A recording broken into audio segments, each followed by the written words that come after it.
भूतेश्वर महादेव की जय। भभूतगिरि महाराज की जय। भगवान भोળિયાનાથની આ મંગલ ગાથા આપ સૌ ખૂબ ભાવથી શ્રદ્ધાથી સાંભળી રહ્યા છો। શ્રદ્ધા અને ભક્તિપૂર્વક શ્રવણ કરીએ તો જ એ શ્રવણનું ફળ આપણને મળે। એટલે જ્યારે પણ મંડપમાં આવીને બેસી ત્યારે ખૂબ સાવધાન થઈને બેસીએ। સાવધાની એટલે તન અને મન એ બંનેને, કાન અને મન આ બંનેને એક કરવા જોઈએ। કેવલ કાનથી જો શ્રવણ કરશો તો શ્રવણ સફળ કદાચ ન પણ થાય। એટલે કાનની સાથે મન લગાડી અને પછી આપણે મહાદેવજીની આ મંગલ કથા સાંભળશું તો જ આપણું જે સાંભળવું છે શ્રવણ એ સફળ થાય।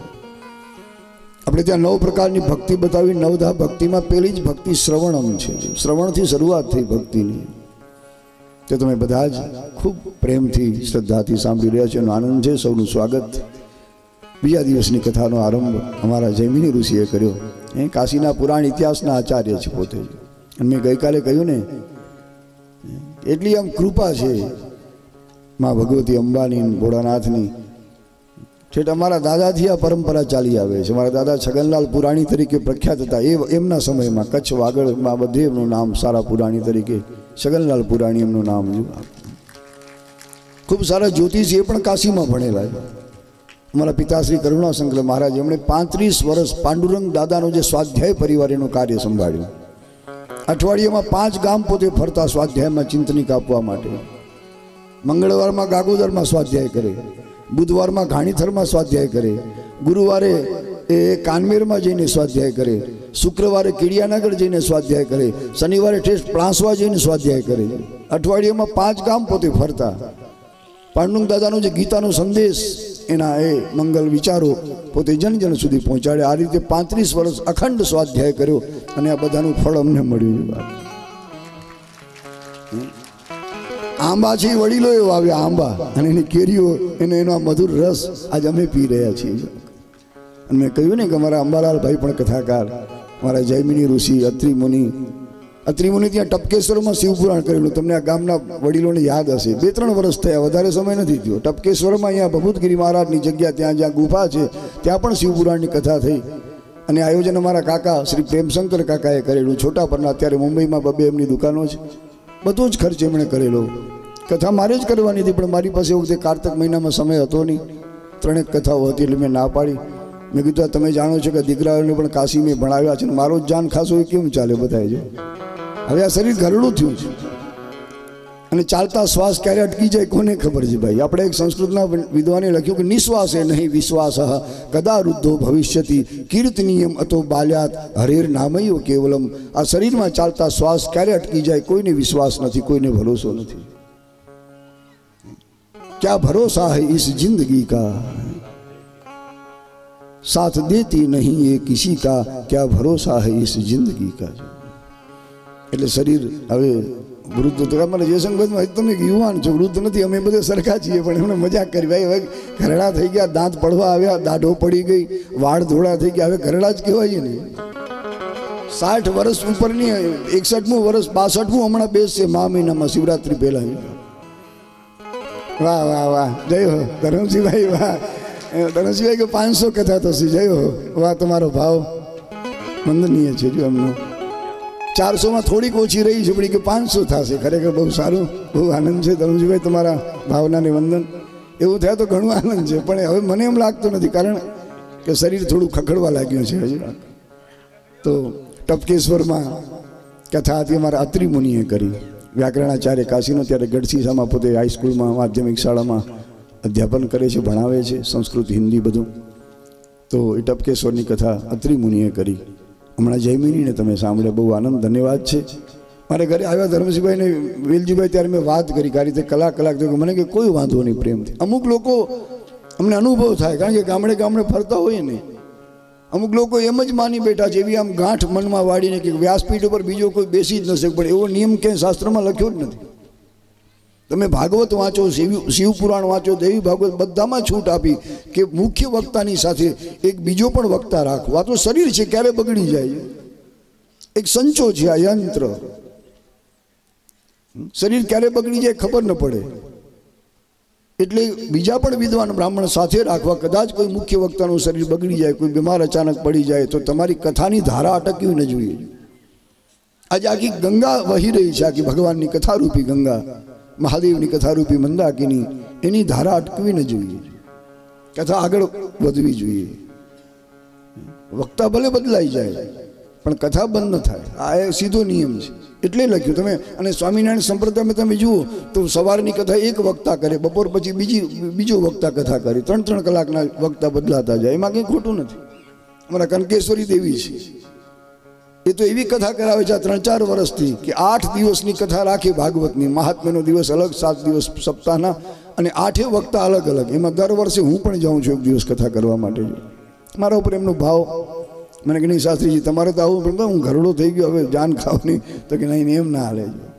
જ્યાં સુધી તમારામાં જાન છે ત્યાં સુધી જાન ખાશું તમારે, પણ જાન જ્યારે નીકળી જશે એટલે પછી પૂરું. જો એ બધાનો પ્રેમ છે. જેમ આ બધાનો ભાવ બોલી રહ્યો છે ને અત્યારે કે 500 કથા થશે, સારું થઈ જાય તો કોઈ વાંધો નથી. પણ હવે મનથી ઘરડા, વાહ વાહ, બરાબર છે, વાહ, ખરી વાત છે. મનથી તો ઘરડો થયો નથી હજી સુધી, તો આમ કથામાં વાંધો નથી આવતો. પણ છતાં એમ લાગી રહ્યું છે કે હવે કદાચ લાંબુ ન પણ ખેંચાય, પણ છતાં વાંધો નહીં. આખી અમારી પેઢી તૈયાર થઈ ગઈ છે એટલે વાંધો નથી. મારા અંબાલાલભાઈ, જયમિની ઋષિ, અત્રિ મુનિ, ભાગવત મુનિ, બધા જ કથાકાર. અને એક કથાકારની હમણાં અત્યારે વૃદ્ધિ અમારા જલારામભાઈ આવ્યા, છેડા પરિવારના ગોર બાપા, એ પણ કથાકાર છે. કેટલા વર્ષોથી મારી સાથે જેમ અત્યારે નારાયણ આવે છે એમ પોતે આવતા, અને સતત કથા સાંભળે, સતત લખ્યા કરે. હું જે કંઈ બોલું વાક્ય વાક્ય લખે. કેટલી બધી જૂની નોટો રાખી મૂકી છે એમણે. અને એ કથા સાંભળી લખી અને પોતે પણ હવે કથા કરતા થઈ ગયા છે. પોતે પણ કથા પ્લાસવામાં કથા કરી, અમારા ગાણીથરમાં એમણે કથા કરી. એટલે અને જલારામભાઈને ખૂબ પ્રેમ છે. એમણે દેવી ભાગવતની કથા કરાવી. મારા વેલજીભાઈએ જે કથા ગાણીથરમાં કરેલી છે, આ ઉપવાસ છોડાવવા માટે 7 વર્ષથી પોતે ઉપવાસ કર્યા. સંકલ્પ લીધો કે જ્યારે દેવી ભાગવત થાય પછી જ હું મોઢામાં અનાજ મૂકીશ, ત્યાં સુધી ફલાહાર કરીશ.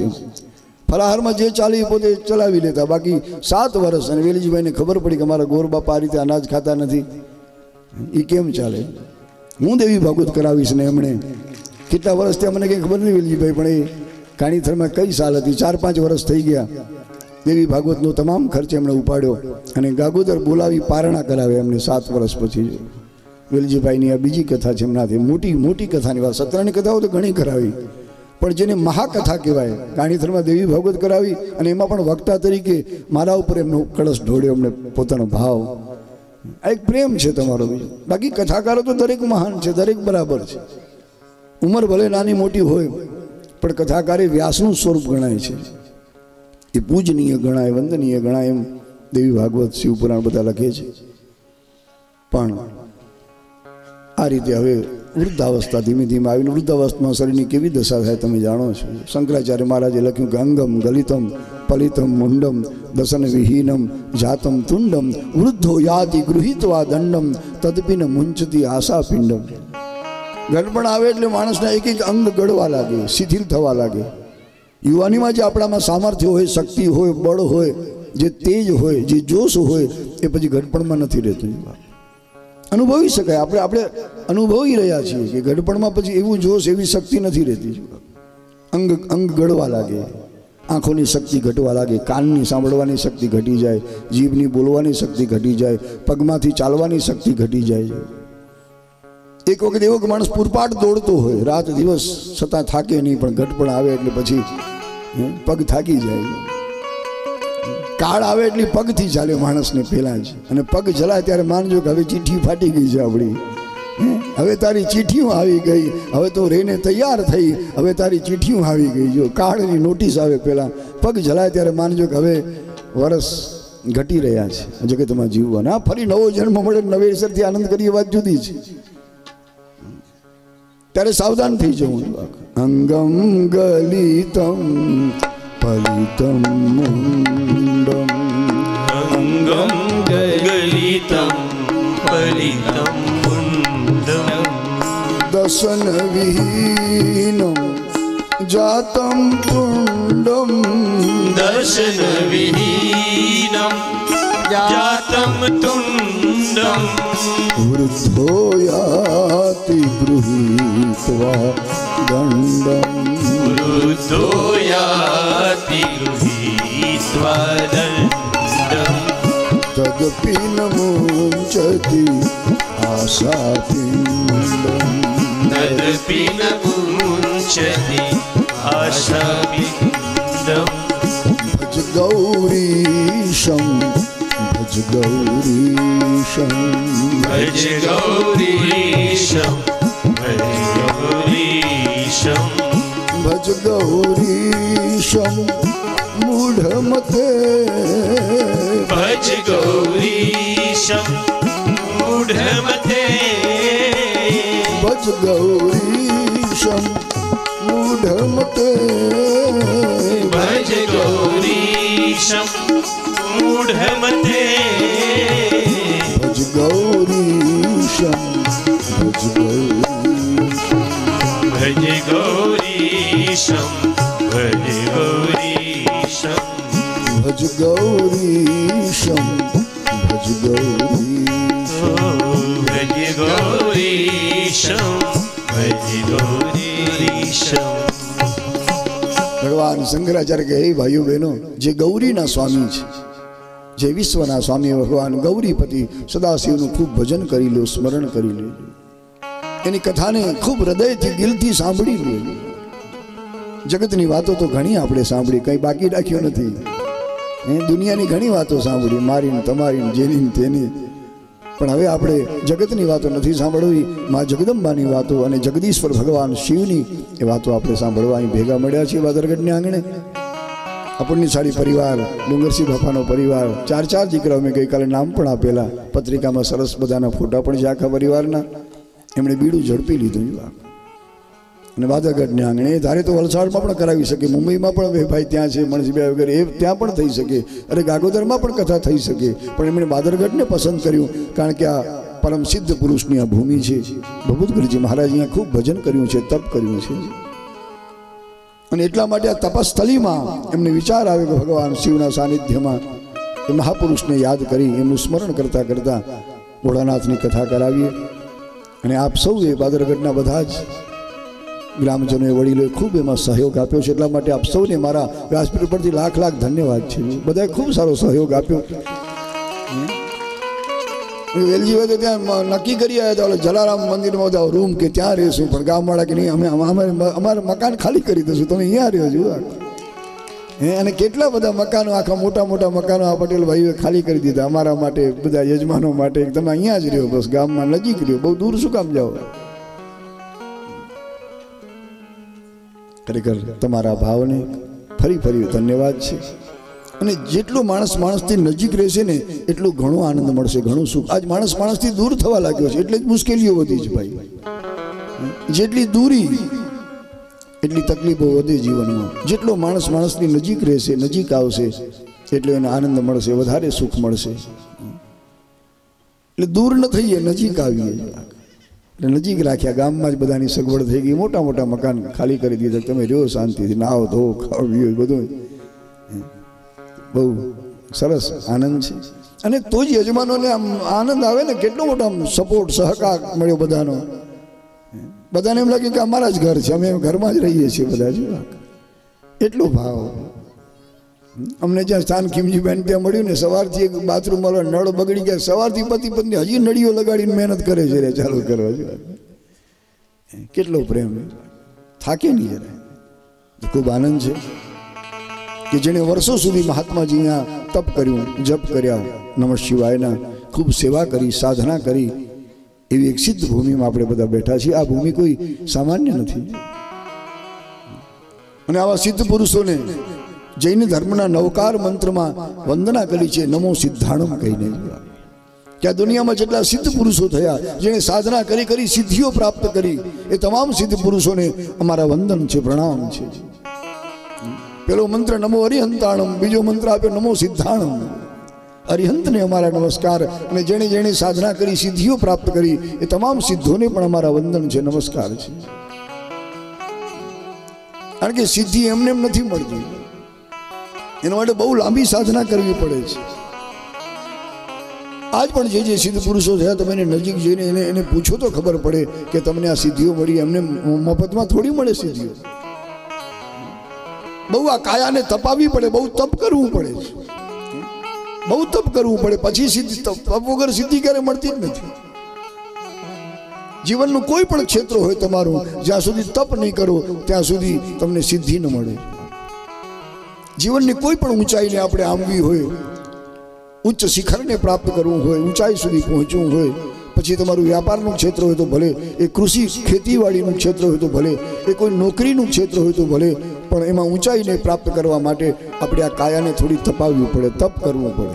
તપ વગર સિદ્ધિ ક્યારે મળી નથી, કોઈને મળી નથી ભાઈ.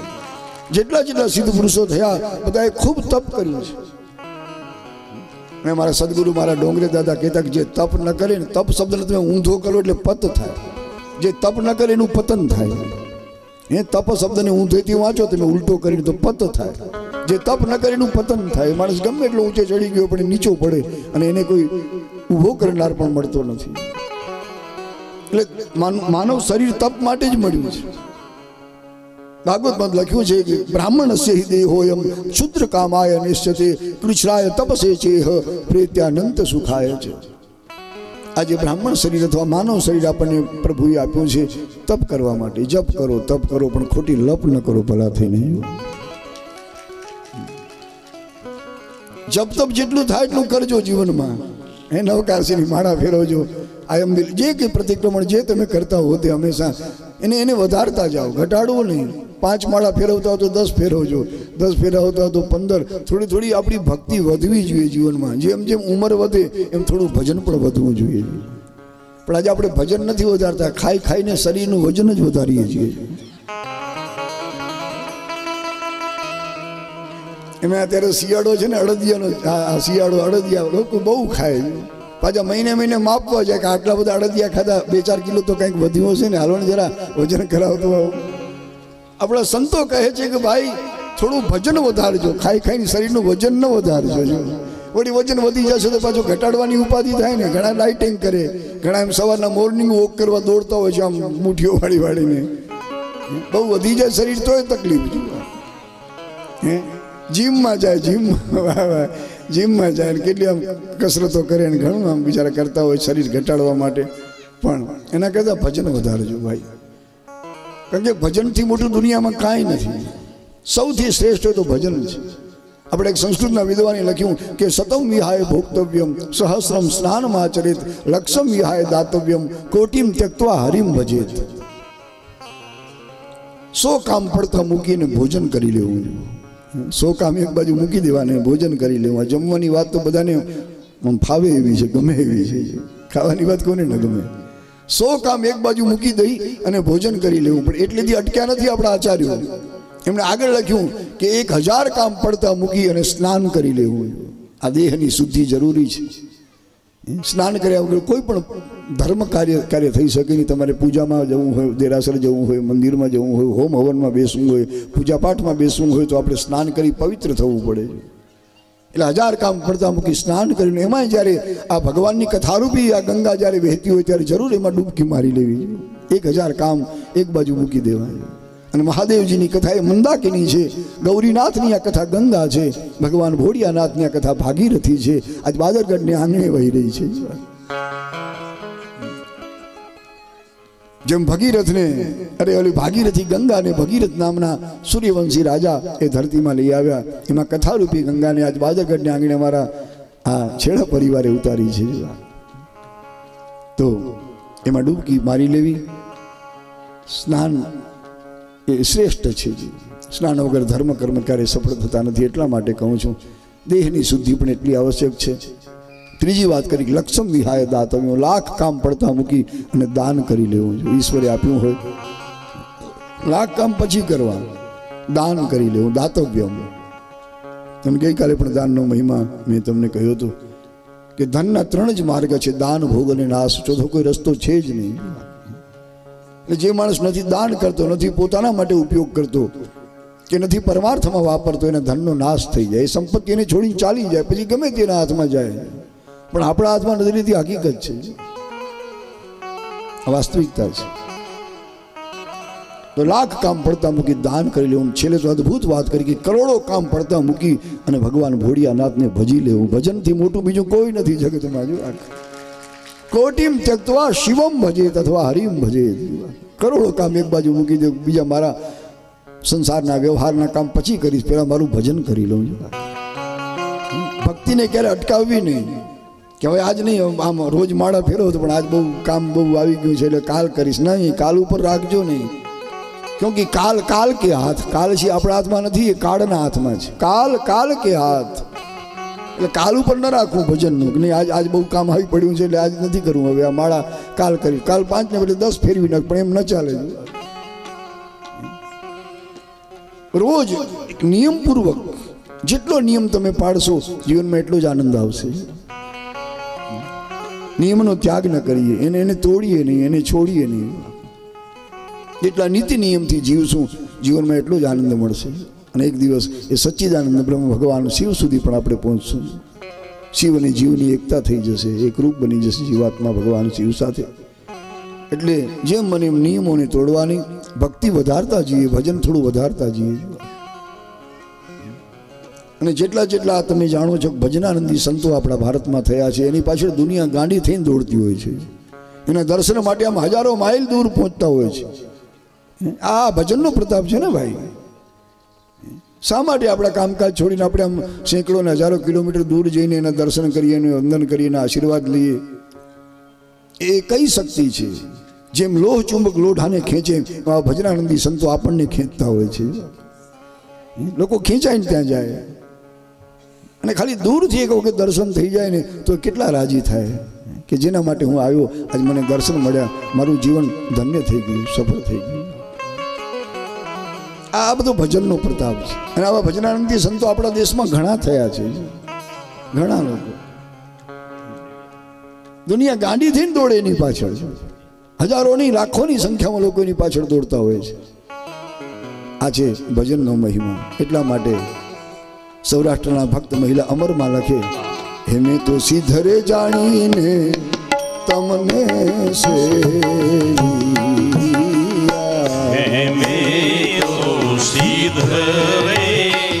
જાણીને નમો સિદ્ધાણમ, મેં તો સીધરે જાણીને તમને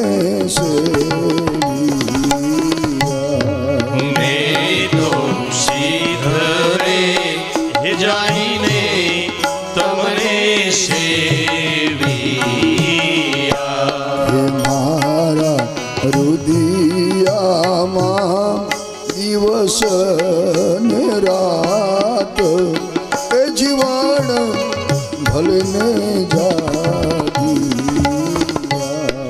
મારા રુદિયામાં દિવસ ને રાત એ જીવન ભલે ને જાગીયા. મારા રુદિયામાં દિવસ ને રાત એ જીવન ભલે ને જાગીયા. હે મારા રુદિયામાં દિવસ ને રાત એ જીવન ભલે ને જાગીયા. તો સીધરે જાણીને તમને મેં તો સીધરે જાણીને તમને સેવિયા.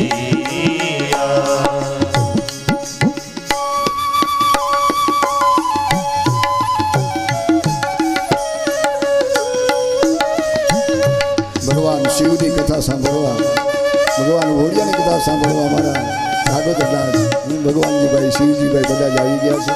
ખૂબ આનંદ. આપ સૌ ખૂબ હૃદયથી ભગવાન હરની કથાને સાંભળી રહ્યા છો. આનંદ છે. સૌનું સ્વાગત આ મહાદેવના મંડપમાં.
પ્રતાપે અમરમાં બોલિયા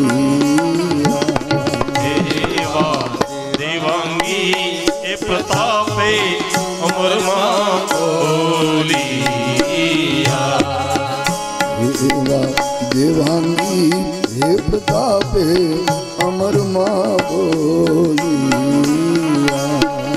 દેવા દેવાંગી એ પ્રતાપે અમરમાં બોલિયા હે મારા સાધુડાનો હે શિવપુરી માવાસ હે જીવન ભલે ન જાગી હે મારા સાધુડા શિવ પ્રિયવાસ હે જીવન ભલે જાગીયા મારા સાધુડાનો શિવપુરી માવાસ હે જીવન ભલે ન જાગી હે મારા સાધુડા શિવ પ્રિયવાસ હે જીવન ભલે જાગીયા સિદ્ધ રે હે જાણીને તમને બેઠો સિદ્ધ રે જાણીને તમને સેવિયા હે મારા રુદિયામાં દિવસ ને રાત હે જીવન ભલે ને જાગી હે મારા રુદિયામાં દિવસ ને રાત હે જીવન ભલે જાગીયા સિદ્ધ રે હે જાણીને તમને બેઠો સિદ્ધ રે જાણીને તમને સેવિયા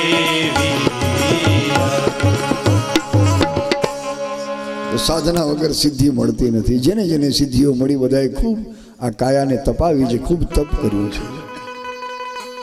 અને જપ તપ છે એ માનવ શરીરથી જ થાય છે. જો પશુ પક્ષી બિચારા ધારે તો પણ જપ તપ ન કરી શકે. આવો લાભ આપણને જ મળે છે. અને એટલા માટે આ લોકને મનુષ્ય લોક કહેવાય છે. આ લોકને કોઈ પશુ લોક કે પક્ષી લોક નથી કહેતા, મનુષ્ય લોક છે. આ માનવ કાયા એ તપ માટે મળી છે, જપ માટે મળી છે, ખોટી લપ કરવા નથી મળી. એટલે જેમ બને એમ મિથ્યા વાતો ઓછી કરી નાખ્યું જીવનમાંથી. જેટલી આવશ્યકતા હોય, જેટલી જરૂરિયાત એટલું જ બોલવું. પણ કદાચ તમને એમ થાય મારે બધા કરતાં વધુ તમે જ બોલો છો. અમે તો કંઈક શબ્દ બોલતા નથી, ચૂપચાપ મૌન ધારણ કરીને બેઠા છીએ. વધારે જ તમે બોલો, પણ આ તો વ્યાસપીઠ પર તમે અમને બેસાડ્યા છે એટલે બોલવું જ પડે, છૂટકો નહીં.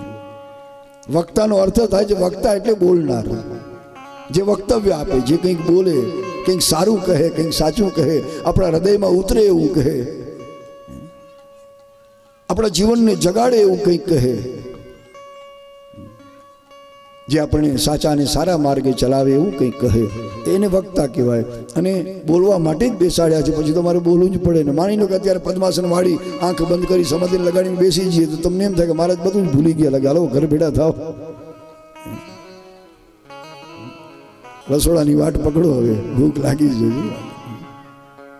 એટલે અહીંયા બોલવું પડે. એ માને કે ભગવાનની વાતો કરવી એમાં ખોટું નથી, પણ જેમ બને એમ જગતની વાતો ઘટાડી દેવી, દુનિયાદારીની વાતો ઓછી કરવી, જરૂરિયાત પૂરતું બોલજો, એની ના નથી, પણ અતિશય ન બોલવું. અતિ ભલા ન બોલના, અતિ ભલા ન ચૂપ.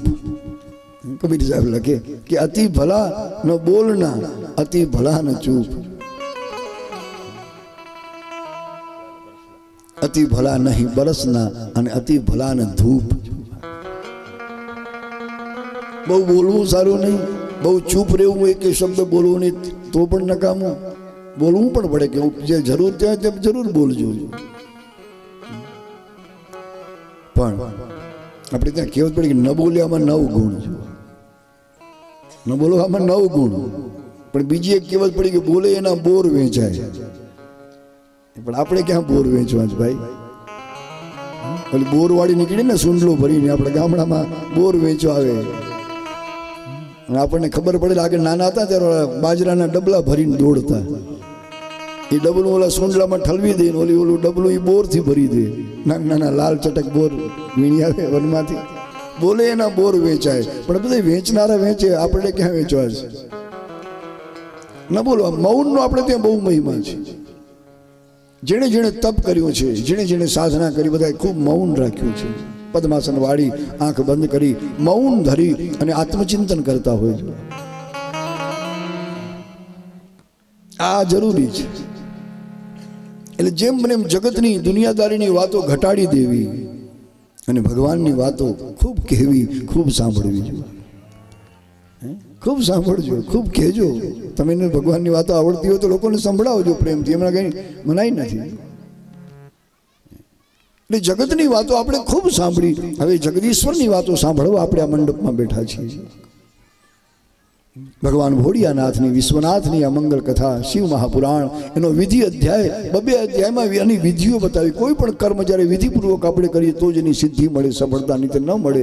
ગીતાના 16મા અધ્યાય ભગવાન યોગેશ્વર કૃષ્ણ કે અર્જુન યહ શાસ્ત્ર વિધિમુત્સૃજ્ય વર્તતે કામકારતઃ ન સિદ્ધિમવાપ્નોતિ ન સુખમ ન પરાંગતિ તસ્માत् શાસ્ત્રમ પ્રમાણંતે કાર્યાકાર્ય વ્યવસ્થિતૌ જ્ઞાત્વા શાસ્ત્ર વિધાનોક્તમ કર્મ કર્તુમ હાર્હસી. હે અર્જુન, ભગવાન કૃષ્ણ અર્જુનને આપણે બધાને સમજાવે છે કે કોઈ પણ ધર્મ કાર્ય કરો વિધિપૂર્વક કરજો તો જ તમને સિદ્ધિ સફળતા મળશે, નહીંતર નહીં મળે.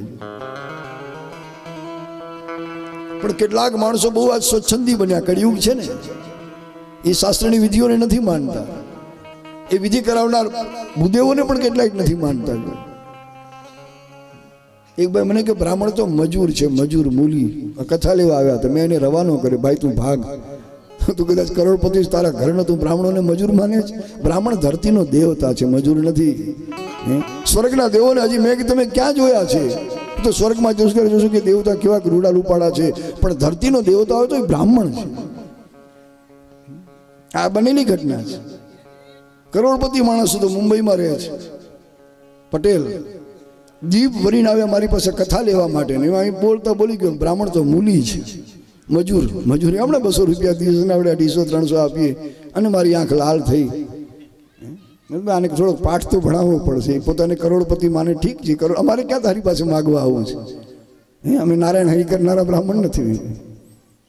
બ્રાહ્મણ કીધું મૂલી નથી, બ્રાહ્મણ ધરતીનો દેવતા છે. અને કદાચ તમે કથા પાછળ કદાચ લાખો રૂપિયા ખર્ચ પડજો, બ્રાહ્મણ પ્રત્યે તમને પૂજ્ય ભાવ ન હોય ને તો તમારા લાખો બેકાર છે, વ્યર્થ છે. મેં ના પાડી, ભાઈ તારી કથા હું નહીં કરી શકું. તું ગમે તે બીજા કથાકારો હજારો છે આ ભારતમાં, તું બીજાને ગોતજે. જે બ્રાહ્મણની નિંદા કરે એનું પરિણામ સારું નથી આવતું. એ ભાઈને આખા શરીરે કોઢ નીકળ્યો છે, કાબર ચિત્રો આખું શરીર થઈ ગયું છે. મેં બહુ ખખડાવ્યો. મેં કીધું તમે બોલી ગયા, સારું નથી બોલી ગયા, તારી કથા હું નહીં કરી શકું ભાઈ. એટલે બ્રાહ્મણ પ્રત્યે જેને પૂજ્ય ભાવ નથી એનું કાર્ય કરવામાં પછી શું આનંદ આવે? ના પાડી દીધી. એટલે કોઈ પણ કાર્ય વિધિપૂર્વક કરવું પડે. અને વિધિ કરાવનાર જે બ્રાહ્મણો છે, જે વિધિને જાણનાર છે, એની આજ્ઞા પ્રમાણે કામ થાય તો જ એની સફળતા આપણને મળે, નહીંતર ન મળે. આજ કળિયુગ છે, લોકો ઘણા સ્વચ્છંદી બન્યા, સ્વેચ્છાચારી બન્યા, પોતાની રીતે જ કાર્ય કરતા હોય છે. એટલે જ લાખો ખર્ચવા છતાં ઘણા કાર્યો સફળ થતા નથી. એનું યોગ્ય ફળ મળતું નથી, એનું પરિણામ દેખાતું નથી. ત્યારે ઘણા વિચાર કરે કે અમે આટલા રૂપિયા ખર્ચ્યા, આટલા બ્રાહ્મણો બોલાવ્યા છતાં કેમ ફળ મળ્યું નહીં? પણ ફળ ન મળ્યું એનું કારણ કે તમને એક તો બ્રાહ્મણો પ્રત્યે પૂજ્ય ભાવ નથી, આદર ભાવ નથી. રૂપિયા તમે ખર્ચી નાખ્યા, એની જરાય ના નથી. પણ જે વિધિ કરાવવા ભૂદેવો પધાર્યા છે એના પ્રત્યે તમને આદર ભાવ કે જરાય હૃદયની લાગણી ન હોય તો તમારાથી કરેલું કર્મ કેમ સફળ થાય? એટલે બહુ સાવધાન રહેવું પડે. વિધિપૂર્વક કર્મ કરશું તો જ એનું ફળ, નહીં તો ન મળે. ક્યારેક ક્યારેક આવી આંખ લાલ કરવી પડે છે. મારી માંડવીમાં કથા હતી ને ભાઈઓ પત્રિકામાંથી જગદંબાનું નામ કાઢી નાખ્યું ને મારી આંખ લાલ થઈ. આખી કથા એને કેન્સલ કરી નાખી. મેં કારણ કે જેના આધારે આખું જીવન અમારું ટકી રહેલું છે. મારા જગદંબા એનું નામ તું કાઢી નાખે કે મારા સ્વામીજીએ કાઢ્યું. તારે જા તારા સ્વામીજી આગળ કથા કરાવી લેજે, મારે તારી કથા નથી વાંચવી ભાઈ. અમુક લોકો માતાજીના વિરોધી હોય છે, મારા સ્વામીએ કાઢી નાખ્યું, સ્વામી આગળ તારે કરાવજે ને કથા, મને ક્યાં જરૂર છે. એટલે ક્યારેક આવું વલણ કરવું પડતું હોય છે, ન છૂટકે. જો આપણી ઈચ્છા ન હોય કે કોઈનો આપણે અનાદર કરીએ, અપમાન કરીએ, પણ એને સબક શીખવવા માટે કે બીજી વાર આવું વર્તન ન કરે એટલા માટે પણ આપણે ક્યારેક આવા પગલાં ભરવા જોઈએ. તો કોઈ પણ કર્મ કરો ભાઈઓ બહેનો તો વિધિપૂર્વક કરજો, શાસ્ત્રની વિધિને માની, સ્વચ્છંદી ન બની. 2 અધ્યાય શિવપુરાણમાં લખ્યા છે વિધિના. હમણાં જ અમારા જયમીન ઋષિએ તમને સંભળાવ્યું કે સૌથી પહેલાં મહારાજ પાસે જઈ મુહૂર્ત કઢાવવું પડે. દરેક તિથિના આપણે ત્યાં દેવતા 15 તિથિઓ છે, એકમથી કરીને પૂનમ સુધી. આપણે ત્યાં દરેક તિથિના દેવ બતાવ્યા છે. આપણે 7 વાર છે આપણે ત્યાં, એના પણ દેવતા છે. અને ચોખ્ખું લખ્યું છે કે કોઈ સારી તિથિએ તમે શુભ કાર્ય કરો, સારો વાર શુભ કાર્ય કરો, સારું નક્ષત્ર, 27 નક્ષત્રો છે એના પણ એક દેવતા છે. 28 યોગ છે, એ યોગના પણ દેવતાઓ છે. એટલે સારી તિથિ હોય, સારો વારો હોય, સારું નક્ષત્ર હોય, સારો યોગ હોય, આ બધું જોઈને પછી તમે કાર્ય કરો તો 100% નહીં પણ 125% તમારું કામ સફળ થાય છે. હું ખાતરી સાથે કહી શકું. કારણ કે તિથિ શુભ છે, નક્ષત્ર સારું છે, યોગ સારો છે, વાર સારો છે, પછી તમારું કરેલું કામ સફળ કેમ ન થાય? એટલે મુહૂર્ત કઢાવ, મુહૂર્ત ખોટું નથી. પણ મેં કહ્યું ને કે હમણાં ઘણા લોકો સ્વચ્છંદી બન્યા છે, નથી મહારાજને માનતા, નથી મુહૂર્તને માનતા, ગમે ત્યારે કામ કરી નાખે. પણ એમ ન ચાલે. દરેક ભગવાન મહારાજ કાશ્યપ મુનિના એક પત્નીનું નામ મુહૂર્તા છે, એને ત્યાં જે સંતાન થયા એ બધા મૌહૂર્તિકા દેવગણા કહેવાય છે. અને માણસને તે યોગ્ય મુહૂર્તમાં કરેલા કર્મ એનું ફળ આપનારા છે. એટલે મુહૂર્ત જોયા પછી મંગલ પત્રિકાઓ છપાવી અને દૂર દૂર સુધી દેશમાં આ સમાચાર પહોંચાડવા કે ભગવાન ભોળાનાથની કથા અમે કરી રહ્યા છીએ, આપ સૌ પ્રેમથી પધારજો. અને માની લો કે આવડો મોટો મંડપ આ પરિવારે બંધાવ્યો, અને જો તમારા જેવા શ્રોતા બેઠા ન હોય તો એ માંડવો ખાલી હોય તો એ શું કામનું? એમાં ચિંતા તો અમને થાય કે માંડવો ખાલી હોય તો એમાં સંભળાવવું કોને? માનો કોઈ સાંભળનાર જ ન હોય, કોઈ શ્રોતા જ ન હોય તો વક્તા ગમે એટલો વિદ્વાન હોય, ગમે એટલો શાસ્ત્રને સમજનાર હોય, કોને સંભળાવે? એટલે હું તો હંમેશા કહું કે કથા જો સારી થતી હોય ને તો એમાં અમારો નહીં તમારો ઉપકાર છે બધાને. એ બધું શ્રેય તમને છે, આયોજન કરનારને અને કથા સાંભળનારને. કારણ કે સાંભળનાર જ ન હોય તો બોલનાર કોની પાસે બોલે? વક્તારા કેમ કરી શંતિ શ્રોતા યત્ર ને વિદ્યતે. આચાર્યો લખે છે આપણા સંસ્કૃતના વિદ્વાનો કે જ્યાં શ્રોતા જ નથી ત્યાં વક્તા શું કરે, કોને સંભળાવે? એમણે દાખલો આપ્યો કે જે દેશમાં બધા દિગંબર જ રહેતા હોય એ દેશમાં બિચારો ધોબી શું કરે? કારણ કે ત્યાં ધોબીનું કામ જ નથી, ત્યાં કપડાં જ નથી. દિગંબરોનો દેશ જ્યાં હોય ત્યાં ધોબી બિચારો શું કરે? નથી ત્યાં કપડાં ધોવાના, નથી કોઈ પ્રેસ કરવાના, ઇસ્ત્રી કરવાની. એ જ સંસ્કૃતના શ્લોકનું કોઈ ગુજરાતી કવિ અનુવાદ કરીને લખ્યું કે જ્યાં જેનું નહીં પારખું ત્યાં તેનું શું કામ, ધોવી વિચારો શું કરે જ્યાં દિગંબરોનું ગામ. એટલે શ્રોતા ઉપર તો આધાર છે આખી કથાનો. જેટલા સ્નેહથી, જેટલા ભાવથી, જેટલા દિલથી, જેટલી શાંતિથી તમે સાંભળશો એટલો અમારો આનંદ વધે કે અમારા શ્રોતાઓ બધા બહુ ગુણિયલ છે. એક એક શબ્દને સાંભળતા નથી, આમ પી રહ્યા છે, અંતરમાં ઉતારી રહ્યા છે. આ શિવરસને પી રહ્યા છો આપ સૌ, એનો આનંદ છે મને. અને આવા શ્રોતાઓને એક વાર નહીં પણ લાખ લાખ વાર ધન્યવાદ છે. આ મંડપ કેટલો રૂડો લાગે, અત્યારે આપ સૌ બેઠા છો તો કેટલો આમ રૂડો લાગે. પણ બપોરે તમે આવજો જ્યારે બધા રસોડામાં હોય, ભોજનશાળામાં, ત્યારે માંડવો ખાલી પડ્યો હશે, ત્યારે માંડવની આ શોભા ન બહુ દેખાય છે. આમ છકો છકા તમારા જેવા ભાવિકોથી ભર્યો હોય તો કેટલો આનંદ આવે. તો શ્રોતા ઉપર આધાર છે. એટલે પત્રિકા લખી બધાને આમંત્રણ આપવું અને જે આવે એની સુંદર વ્યવસ્થા ભોજનની, ઉતારાની. અને એ તમે જોઈ રહ્યા છો બધી જ સરસ વ્યવસ્થાઓ ગોઠવી છે. આજ મહિનાઓથી દોડે છે આ પરિવારના બધા સભ્યો. આવડું મોટું આયોજન એક બે દિવસમાં નથી થયું, મહિનાઓથી દોડી રહ્યા છે. કેટલી વાર મિટિંગો કરીને ટ્રસ્ટીઓને મળ્યા ને કેટલું બધું ગ્રામજનોને મળ્યા ને ત્યારે આયોજનનો આજ આપણને આનંદ મળી રહ્યો છે. બહુ મોટું કામ છે ભગીરથ. મેં કહ્યું ને કે જેમ ભગીરથ ગંગાજીને ધરતીમાં લઈ આવ્યા એમાં પરિવારે આજે કથારૂપી ગંગાને ભાદરગઢને આંગણે ઉતારી છે.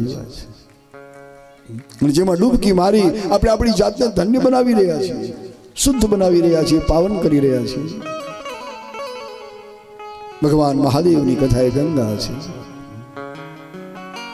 એટલે આ ગંગા જે વહી રહી છે એમાં જરૂર અવગાહન કરીએ, ડૂબકી મારી લઈએ. એનું અમૃત જેવું જે નીર છે જલપાન રસપાન એ કરી લઈએ. કારણ કે આવો મોકો વારંવાર નથી મળતો. કેટલા વર્ષો પછી આવો આનંદ, આવો લાભ મળતો હોય છે. દેવી ભાગવત ઘાણીધર કરી વેલજીભાઈને 500 વર્ષ થઈ ગયા પછી આ મોકો મળ્યો. એટલે વારંવાર આ મોકો નથી મળતો ભાઈ. એટલા માટે કહું છું કે જો તક મળી છે એને ચૂકીએ લઈએ, રસપાન કરી લઈએ, આ વહેતી ગંગામાં ડૂબકી મારી લઈએ, નિમજ્જન કરી લઈએ.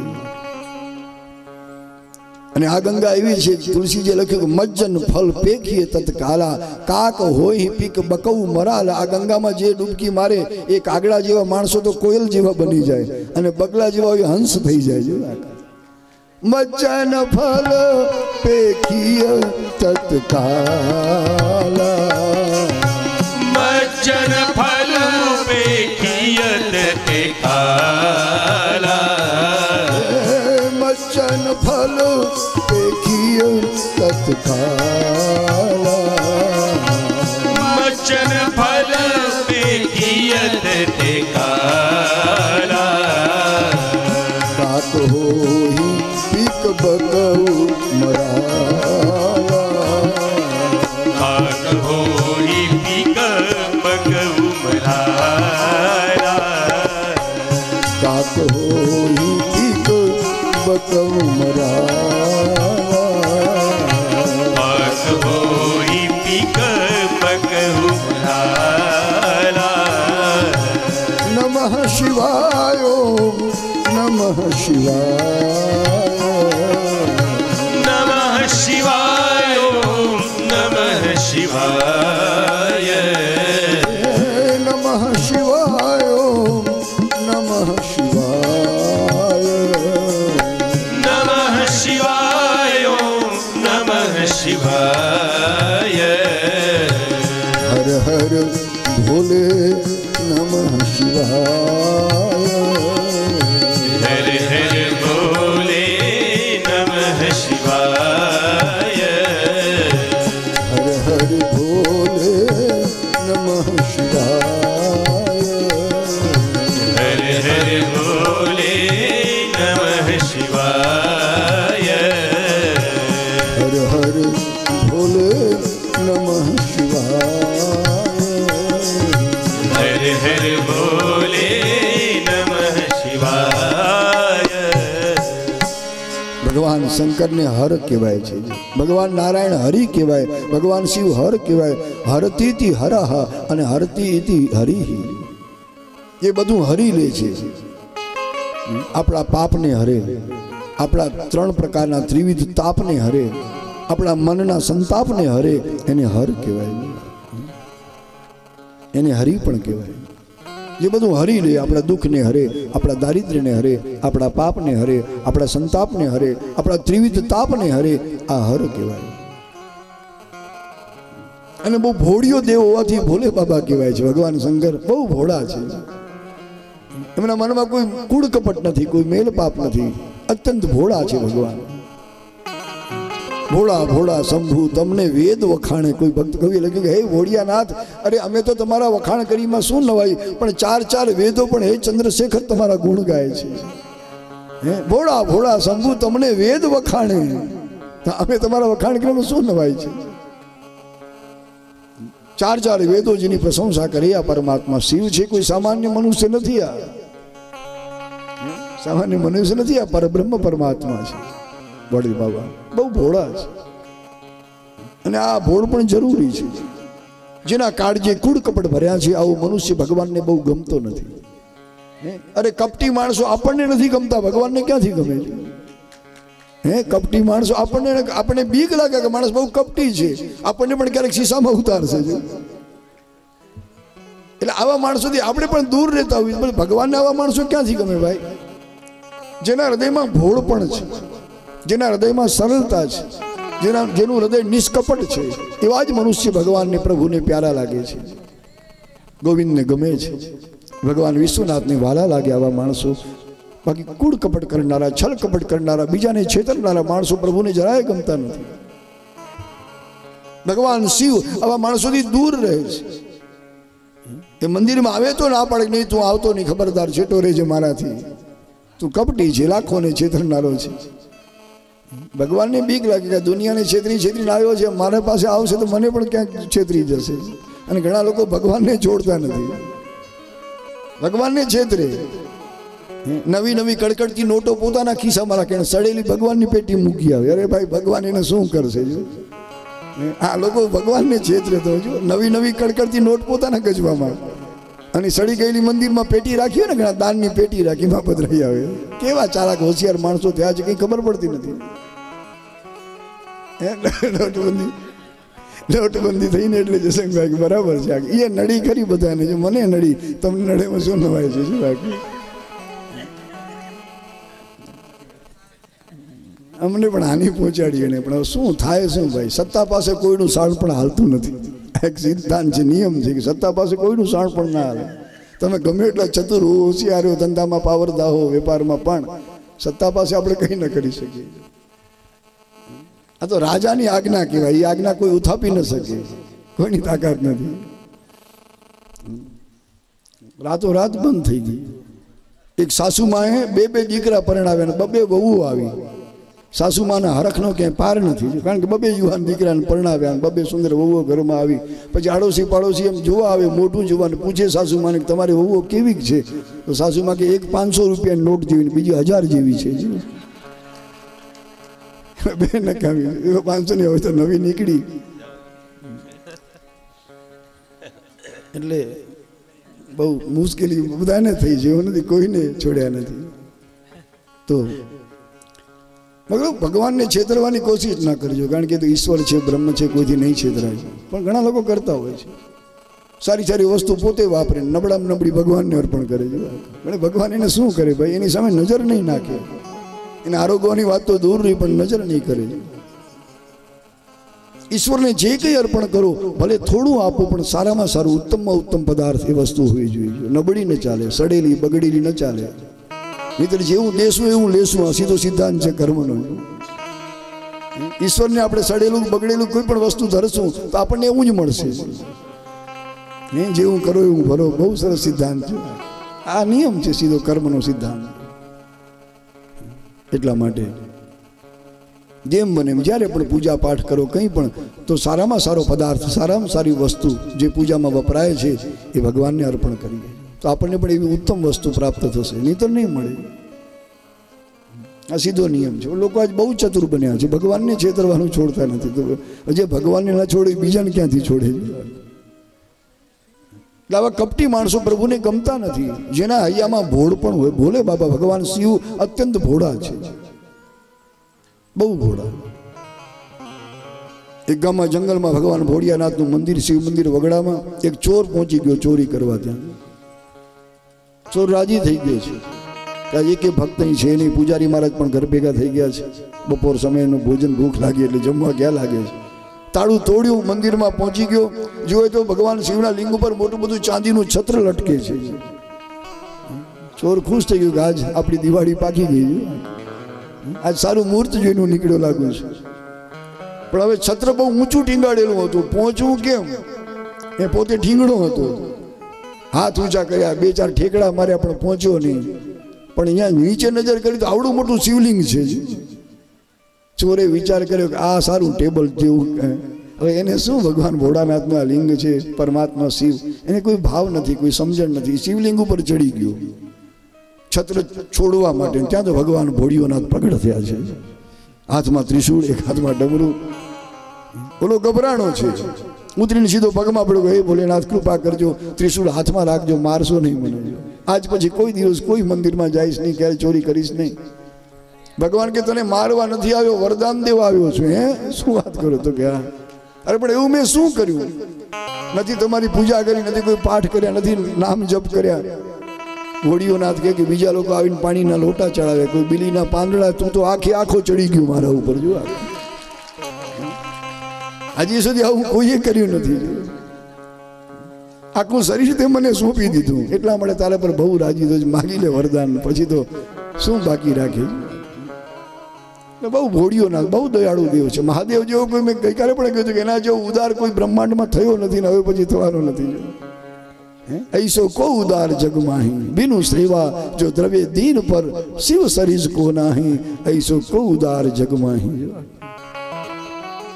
घણા ઉદાર લોકો જગતમાં થયા પણ ભોળાનાથ જેવો ઉદાર કોઈ થયો નથી.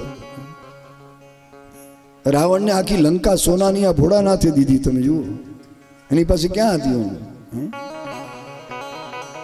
આ આખી સોનાની નગરી કુબેરે પોતાના સ્વામી, પોતાના પ્રભુ, પોતાના ઈષ્ટદેવ ભગવાન શંકર માટે બનાવેલી.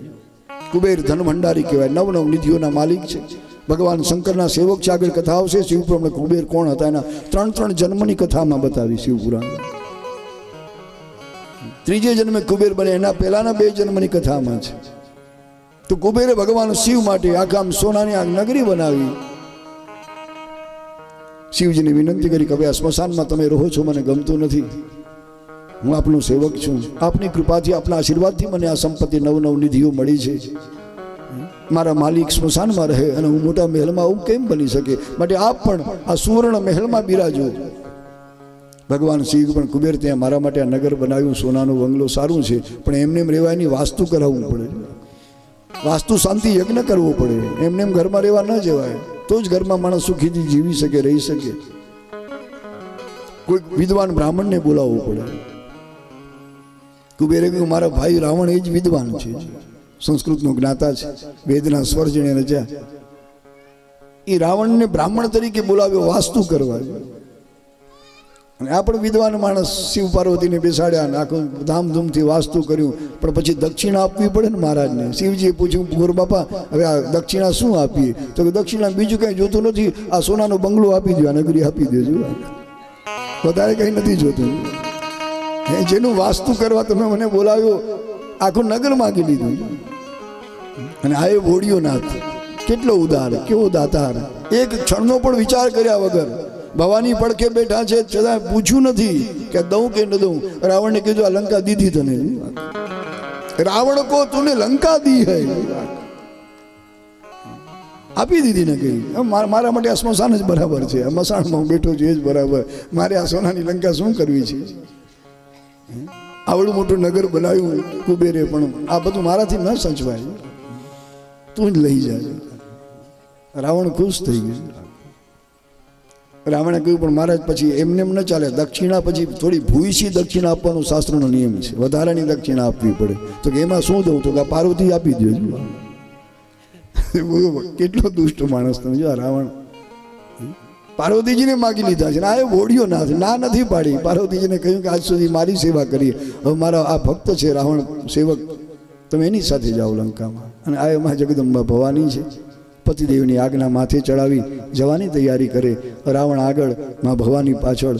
દેવતાઓ ધ્રુજી ઉઠ્યા કે આ તો પરમ શક્તિ છે, એ જો રાવણની સાથે લંકામાં જાય ને તો કોઈની તાકાત નથી કે રાવણને મારી શકે.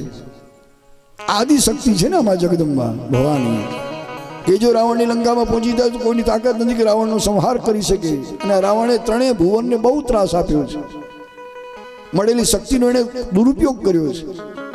માટે માં ભવાની રાવણ સાથે લંકા સુધી ન પહોંચવા જોઈએ, એને વચ્ચે જ અટકાવી દો. કંઈક ઉપાય કરવો પડશે. ને ભગવાન ગોપાલ કૃષ્ણને કહ્યું, બાલકૃષ્ણને પ્રભુ તમે જાઓ, ગમે તે લીલા કરી, હે હરિ. રાવણ પાસેથી આ માં પાર્વતીને પાછા લઈ આવો. ભગવાન બાલકૃષ્ણ આવ્યા છે. રાવણે કહ્યું કે કોને લઈ જાય છે? તો આ ભગવાન ભોળાનાથે વાસ્તુ યજ્ઞ કર્યો, આખું નગર મને દક્ષિણામાં આપ્યું, અને આ પાર્વતીજી પણ દીધા છે. ભગવાન હસે છે બાળકના રૂપમાં કે રાવણ તું ભલે વિદ્વાન છે, બુદ્ધિમાન છે, ભણેલો ગણેલો છે, પણ તું બહુ, તારામાં બહુ અક્કલ નથી. આ તો કે આ ભવાની છે જ નહીં પાર્વતી. પાર્વતીજીના તો શ્રીઅંગમાંથી કસ્તુરી જેવી સુગંધ નીકળે છે. આ કોઈ સામાન્ય દાસી લાગે છે માં પાર્વતીની, માં ઉમિયાની. આ ભવાની પોતે નથી. દાસી છે, એ નોકરાણી છે, સેવિકા છે. નહીતર કેસર કસ્તુરી જેવી સુગંધ આવે તો જ હું માનું કે આ ભવાની છે, પાર્વતી છે. અને એમાં ભવાની પોતે પોતાના આ તો શક્તિ છે, ધારે તે કરી શકે એવી દુર્ગંધ ઉત્પન્ન કરી. અને રાવણ મૂંઝાણો છે કે વાત ખરી છે, ભોળાનાથે ભવાની નથી આપ્યા, કોઈ સામાન્ય દાસી દીદી લાગે છે. ચો રવાનો ત્યાંથી સીધો લંકા વેળો. ભગવાન બાલકૃષ્ણ શ્રી હરિ માં ભવાની સાથે પાછા ભૂતનાથ પાસે આવ્યા કે હે ભોળાનાથ, લેવા ભવાની એ આપણા સંગમાં જ બરાબર છે. કારણ કે આદિ શક્તિ છે માં જગદંબા, માં ભવાની. બહુ ઉદાર છે ભગવાન શંકર. વિધિ અધ્યાયમાં ઘણી ઘણી વાતો લખી છે કે ભગવાન શિવની કથામાં શું શું કરવું, જે જે આવે બધાને માટે ઉતારાની પ્રસાદની વ્યવસ્થા કરવી. નહીં આપણે કેટલી સુંદર વ્યવસ્થા. બધાને આ પરિવાર પ્રેમથી આમંત્રિત કરે છે કે તમે જે જે પધારો છો બપોરે એ પ્રેમથી પ્રસાદ લો. અને પેટ ભરાયેલું હોય તો જ પ્રભુની કથામાં મજા આવે. ખાલી પેટે બેસો તો પછી આપણું ધ્યાન કથામાં ન લાગે, રસોડામાં જ ફરતું હોય, ખાવા પીવામાં. જમવા ક્યારે જડશે, શું બનાવ્યું હશે. પણ તૃપ્ત થઈને તમે બેઠા હો મંડપમાં, બહુ મજા આવે. ભૂખ વસ્તુ એવી છે ને, ભૂખમાં પછી આપણું મન ભગવાનની કથામાં ન ચોંટે, ખાવા પીવામાં જ ફરતું હોય. એટલે કહ્યું કે જમવાની વ્યવસ્થા રાખવી પડે. અહીંયા બહુ સરસ વ્યવસ્થા પરિવારે રાખી છે. અને અનુદાન માટે તો બારે શું કેવું બધાને. બધાને ઘરે ઘણી વાર ગયો છું, પેલી જ પૂછા કરે શું વાપરશો તમે, દૂધ લેશો, ફલાહાર લેશો, ભોજનમાં શું લેશો, કેટલો ભાવ બધાનો. અને જઈએ એટલે જાણે આમ દિવાળી આવી, આખું ઓલું જે મોટું ટેબલ હોય ને ભરી દે, અનેક જાતના ફળ ને અનેક જાતની કેટલી બધી વસ્તુ. ધન્ય છે તમારા ભાવને. તો ભોજનની પ્રસાદની વ્યવસ્થા કરવી, ઉતારાની વ્યવસ્થા કરવી, મંડપને શણગારવાની વાત લખી છે. ત્યાર પછી કહ્યું છે કે જો બની શકે તો 9 દિવસ ઉપવાસ કરીને ભગવાનની કથા સાંભળવી. પણ ઉપવાસ 9 દિવસ કરવાનું ઘણાને બહુ મુશ્કેલી પડે. એટલે કે જૈન ધર્મના લોકો તો કેટલા ઉપવાસ કરતા હોય છે. કોઈ 28 કરે ને કોઈ ક્યાંય કરે ને, કેટલા મહિના સુધી 40 દિવસને. વાહ વાહ, દર વખતે 28 કરે જુઓ. હે વાહ, બહુ સરસ. એટલે બહુ આ તમે તો ઉપવાસના બહુ આમ હેવાયા છો. ઉપવાસ તમને ફાવી ગયો છે, પણ બધાને ન ફાવે. ઘણાને ખાલી એક દિવસ શનિવારોને એકટાણું કરવું તોય તકલીફ થાય. અરે શનિવાર છે, આજ બીજી વાર ખાવા નહીં મળે. અરે પણ પહેલા ભલા માણસ એકટાણામાં શું વાંધો, એકટાણું તો પેટ ભરીને જમી લે, પછી શું વાંધો આવે. પણ ઘણાને ચિંતા થાય કે આજ શનિવાર છે, મારે એકટાણું કરવું પડશે. પણ ભાગવતમાં લખ્યું છે, શિવપુરાણમાં લખ્યું છે કે જો બની શકે તો ઉપવાસ કરીને કથા સાંભળજો.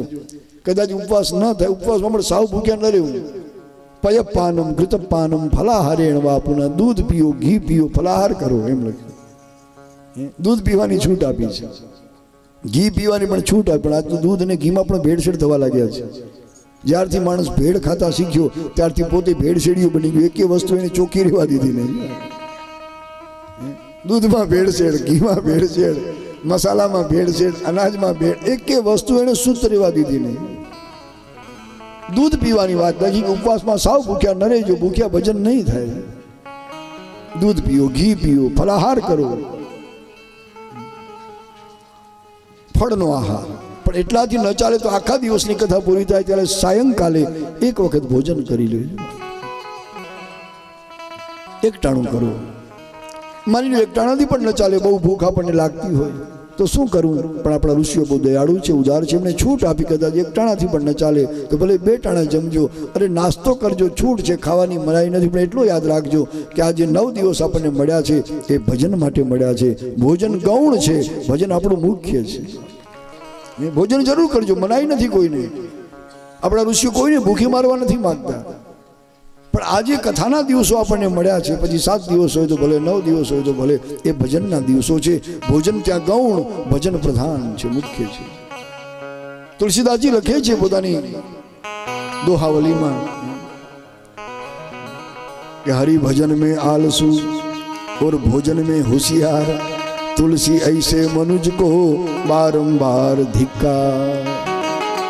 हरि भजन में आलसू અને ભોજન में होशियार, तुलसी ऐसे मनुज को बारंबार धिक्कार.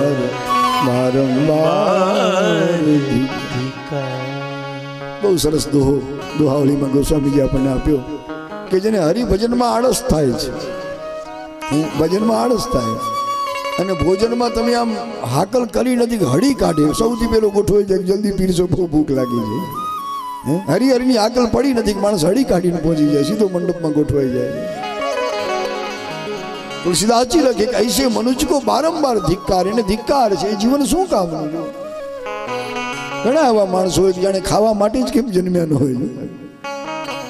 આપણે ખાવા માટે ધરતીમાં નથી જન્મ્યા, હા જીવવા માટે જમવું પડે એની ના નથી. જીવનને ટકાવવા ભોજન જરૂરી છે, એની મનાઈ નથી. પણ એટલું સતત આપણા મગજમાં રહેવું જોઈએ યાદ કે ભોજન એ ગૌણ છે, આપણું ભજન મુખ્ય છે. ભોજનથી શરીરને પોષણ મળે છે, શરીર ટકે છે, પણ ભજનથી આપણું મન મજબૂત થાય, આપણું દિલ દ્રઢ બને, આપણું અંતર શુદ્ધ બને. આંતરિક શુદ્ધિ, માનસિક શુદ્ધિ ભજન દ્વારા થાય છે, ભોજનથી ન થાય. ભોજનથી શરીરનું પોષણ થાય, પણ ભજન દ્વારા આપણા હૃદયનું, આપણા મનનું, આપણા અંતરનું પોષણ થાય છે. એટલે ભજન બહુ જરૂરી છે. ભગવાન ભોળોનાથ ભવાની પાસે બોલે, ભવાની આ ક્યાંય મેં સાંભળેલું કે વાંચેલું નથી તને કહેતો, પણ મારો અનુભવ હું તમને કહું છું. શિવ બોલ્યા છે રામાયણમાં ભવાની પાસે, ઉમા કહું મેં અનુભવ અપના, સત હરિ ભજન જગત સબ સપના.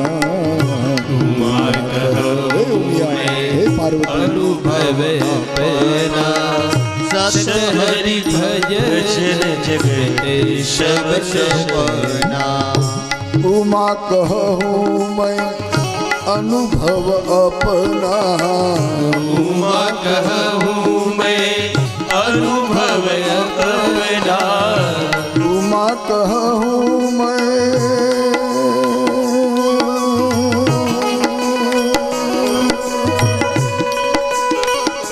अनुभव अपना, उमा कहूँ मैं अनुभव अपना, सत हरि भजन जगत सब सपना.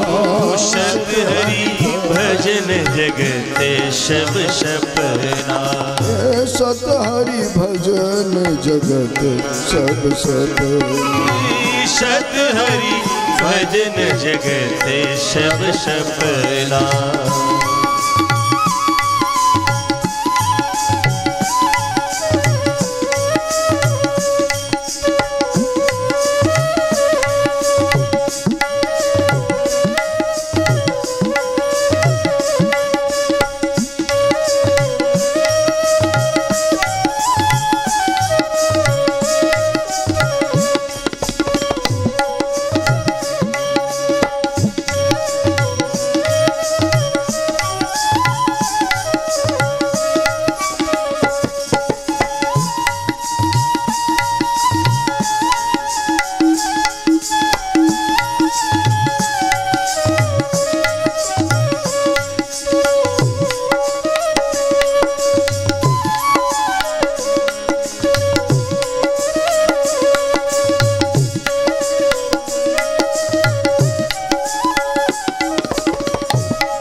भगवती अम्बे माँ जय जगदम्बे, भगवती अम्बे माँ जय जगदम्बे. भगवती अम्बे माँ जय जगदम्बे, भगवती अम्बे माँ जय जगदम्बे.